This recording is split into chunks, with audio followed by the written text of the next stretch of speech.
say 좋은 아침입니다. It's been a very, very busy day already. We are having our sports day here at Ucn, and because of this meeting, we accelerated and had the students come into the stadium double time. It was quite impressive. Presidents, vice presidents, friends, and colleagues from all over Korea, it's my honor to welcome you to Ucn University, and specifically today to the Seoul-Bridge International School of Business, in which we're meeting. Well, let me say a little bit about the Cincinnati kid. Of course, that's where I was born several years ago. But specifically in 1950, my father received one of the first exchange teacher Fulbright awards that was given by the United States. And as a result, I spent 1 year in British boys' school in London. But I returned to Cincinnati in 1951, finishing high school, and went to Ohio State University, where I majored in political science and minored in Russian language, the French woman, and Air Force ROTC. Upon graduation, I spent 28 years in the Air Force, taking part in the Cuban Missile Crisis, the Vietnam War with 50 combat missions, several adventures here in Korea in the 1968 period, for example, the Blue House raid and the USS Pueblo Caesar. And I was sent to the Air Force Academy to get my PhD from the Fletcher School, Tufts, and Harvard. I spent 14 years in the operational Air Force and 14 really in policy, intelligence, and education.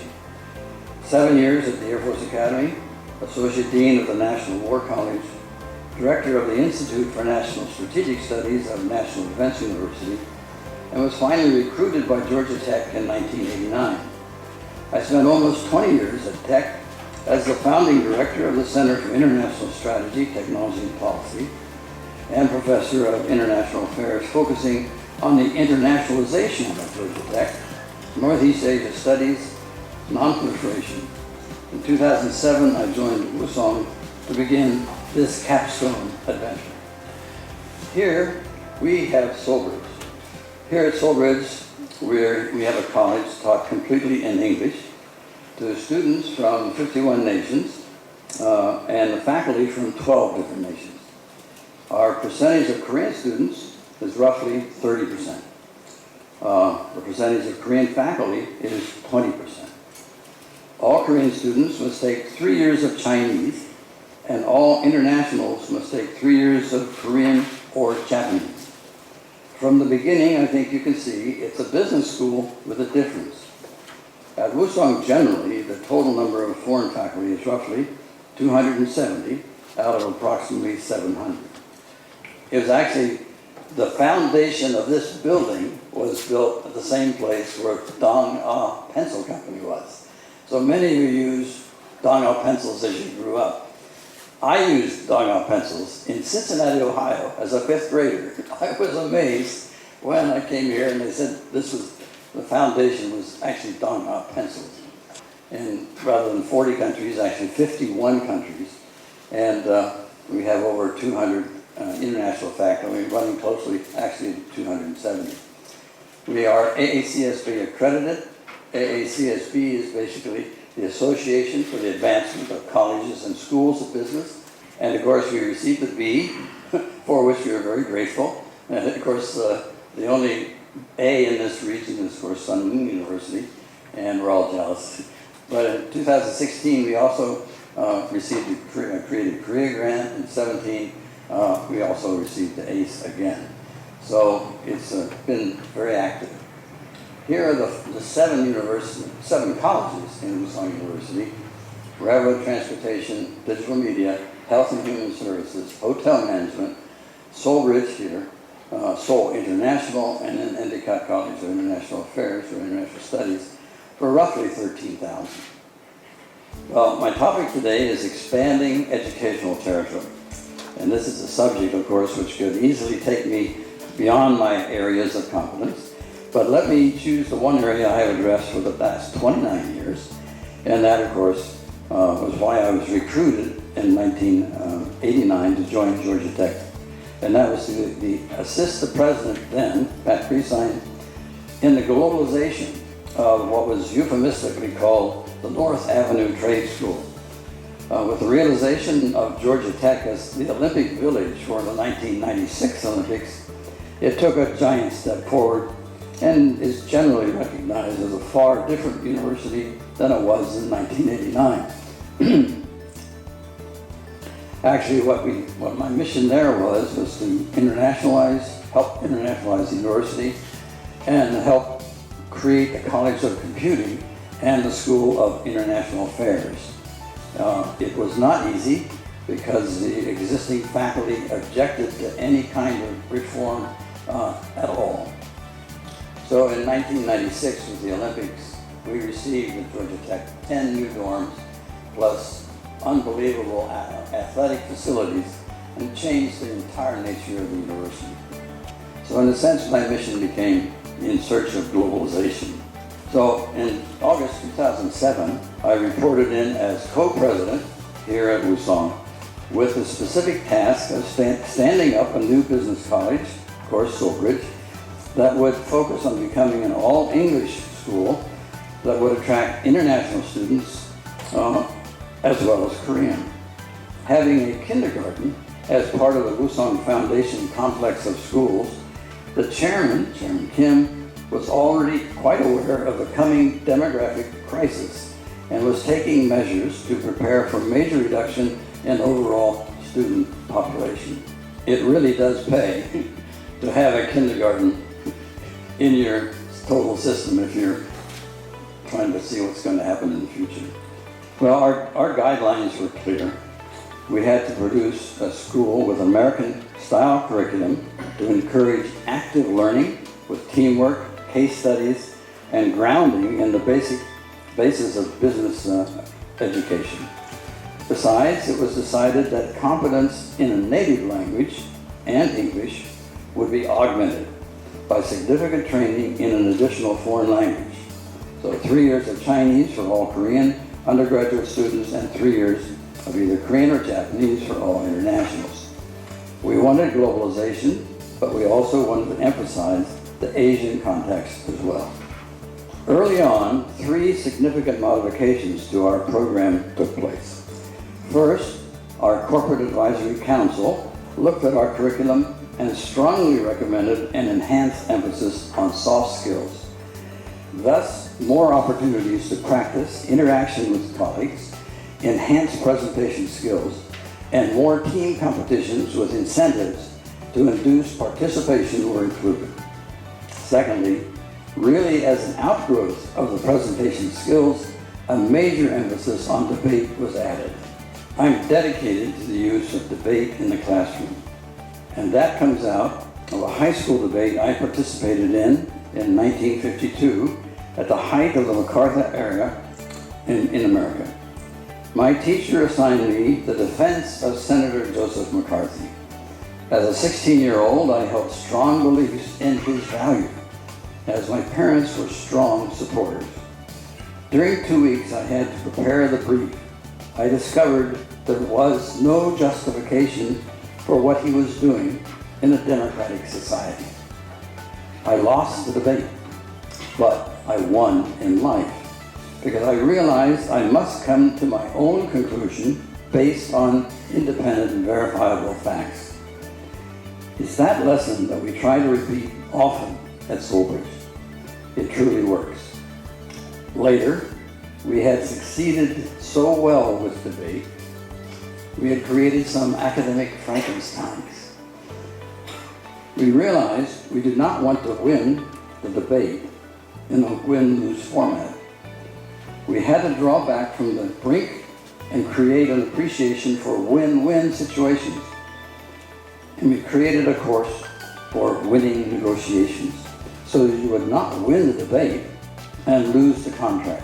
When I talk about academic Frankensteins, really, we had created some people who were superb at debate. And so in the classroom, when the class was discussing an issue, these people actually began to dominate the discussion. And we really had to make an end to it and make it more fair And so we actually had to change the whole stress negotiations that could win a contract. And finally, one of our early changes to our program was that of Ilyon Sahaki, the adjustment of the school year. With the emphasis that we had been placing on languages, we found that long vacations resulted in lower retention of the language, so we put in bridges to enhance retention. The academic year became 2 15-week semesters with 2 6-week terms as bridges between winter and summer. That not only allowed better language results, but allowed other courses to be taught and an earlier graduation. So 3.5 years for the BBA and 16 months for the MBA rather than 4 years and 24 months. Throughout the years, we have also taken measures to enhance exposure to diversity. In building teams in the classroom, we try to avoid country-pure teams and seek to keep friends apart. It's not easy. As repeated in the dorms, we require all foreign freshmen and women to reside in the dorms, and we have a curfew. That last item is not appreciated by many students, but it is by immigration services. The very height of our celebration of diversity is the holding of National Culture Day, when all students and faculty are invited to dress in national attire and treat each other to the foods of their home countries. We stress the maxim, from diversity comes strength and creativity, probably innovation. In regard to National Culture Day, one of the biggest issues I had was, what do I wear as an American? You know, jeans, Levi's, cowboy hat and a 6-gun, or what? So since my mom was Scottish, it wasn't hard. So I wear a kilt, and the tartan I use is black watch. The most important step in the mid-years was accreditation by AACSB. This is the Association for the Advancement of Colleges and Schools of Business. Actually, on 9 May 2014, we gained that ranking and became the 14th so in Korea. Now there are 16 so accredited, about the same as in China, but far more than the 4 in Japan. In seeking this international students, this gold standard assures prospective students that credits earned at Soulbridge can almost be like currency, and it can be traded among any of the top business colleges of the world. In a sense, this is a true measure of globalization. And also what is very ironic is today we're being visited by the team leader of the AACSB team that will review us in November to see if we can continue membership. Soulbridge became our test bed and now boasts of about 1,160 students from 51 countries. The actual numbers are shown on this PPT, and of course the major groupings are Korean with 435, Uzbek with 211, China 201, Kazakhstan 76, Russia 49, Vietnam 48, France 27, Indonesia 14, Bangladesh 12, and all the other 42 countries have one or more students. So usually in the spring semester, that means we have about 65% international students. But that becomes low because that's the semester we take the Korean intake. In the fall, we have no Korean intake, and it usually rises then to about 70% foreign. One thing that we're experiencing that I'm sure you are too is the number of Chinese students. This was much higher, but THAAD and relations between Korea and China and Korea and the United States did cause that number to go down. To expand our educational territory further, another model based on experiences with Soulbridge was developed to make it possible for the primary Korean language colleges at Ucn to have greater reach. In addition to the courses already offered to foreign students who speak Korean, here we are talking about 4 colleges: Railroad College, Digital Media, Health and Human Services, and Hotel Management and Culinary Arts. In 2015, we formed Seoul International School through 6 offerings labeled Media and Communications Art, SIMA, a Restaurant and Food Service Management, CRES, Medical Services Management, CMed, Culinary Arts, CCA, Railroad Integrated Systems, CRA, and Hotel Management, C-Home. These are English-only courses leading to a 4-year degree for students from all over the globe. It was begun, of course, in 2015 and now has over 690 students. It can offer specific degree tracks using only English instruction. These courses become very attractive to those students who wish something besides business that Soulbridge offers. Finally, in the quest to expand our educational territory and seize all aspects of a globalized university, we created a 7th college to offer increased options in liberal arts and social sciences, calling it Endicott College of International Studies. Of course, I am deeply honored that the foundation would name such a college Endicott. It's somewhat of an embarrassment, but it is the kind of embarrassment I can live with. Thank you, Chairman Kim and the foundation. To top this off, 10 minutes from here on West Campus will be found the Endicott Center, which will house elements of both Seoul International and Endicott. Anticipated completion of the new building that has the latest in common room and interactive space is 5 June or just weeks away. Endicott absorbed the Global Business in Seoul, Asia Korean Language Business School and will offer international management, international technology, international studies, and a free major of honors program for students with over 4.2 GPA. This latter offering will permit students who excel to build their own majors and prepare for the 4th Industrial Revolution with the flexibility that will demand.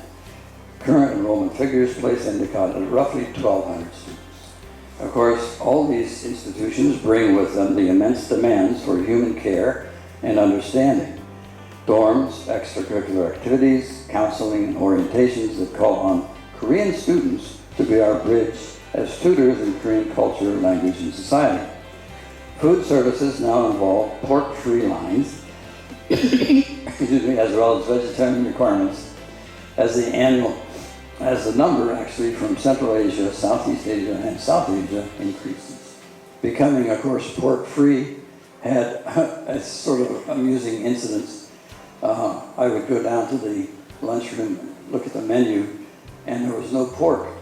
But then I would go and see the food being served, and there was ham all over the place. And I'd talk to the chef and say, it's the same thing. And so we had sometimes a rough transition. Well, we've been attempting to counter some claims that arose in the 2017 Davos World Economic Forum that Korea's educational system may be a stumbling block to Korea's future.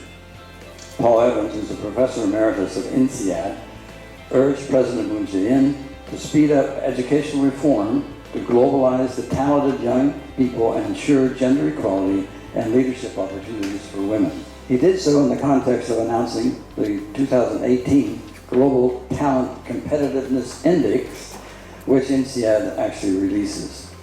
According to that index, Korea has dropped from 29th to 30th.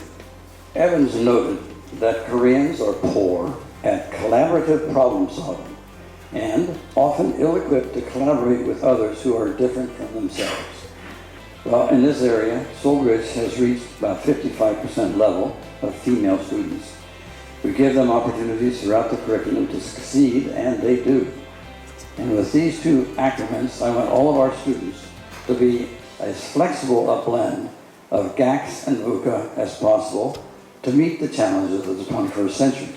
Our education territory is constantly expanding as we added a specialization to Soulbridge of entrepreneurship and entered into a partnership with Babson College to give interested students active participation in entrepreneurship opportunities.